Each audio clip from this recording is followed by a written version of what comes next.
அஸ்ஸலாமு அலைக்கும் வரஹ்மத்துல்லாஹி தஆலா வபரகாத்துஹு. நபி ஸல்லல்லாஹு அலைஹி வஸல்லம் ஒரு வாலிபர் வந்தார். யா ரசூலல்லாஹ், நான் ரொம்ப தவறு செஞ்சிட்டேன், என்னுடைய பாவம் அல்லாஹ்ட்ட மன்னிக்கப்படுறதுக்கு, என்னுடைய தௌபா அல்லாஹ்ட்ட ஏற்றுக்கிறதுக்கு நான் என்ன செய்யணும்னு கேட்டார். அப்போ நபி ஸல்லல்லாஹு அலைஹி வஸல்லம் சொன்னாங்க, உனக்கு தாயார் இருக்கிறாங்களான்னு கேட்டாங்க.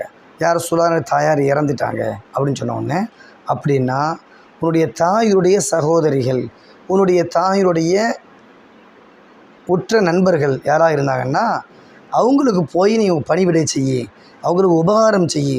அந்த உபகாரம் செய்கிறது மூலமாக அல்லாஹ் உன்னுடைய பாவத்தெல்லாம் மன்னித்து உன்னுடைய தௌபாவை எல்லாம் ஏற்றுக்கிறவான் அப்படின்னு சொன்ன உடனே அந்த சஹாபி அதை மாதிரியே செஞ்சாங்க, தௌபாவை முழுமையாக பெற்றார்கள் என்பதை பார்க்கின்றோம்.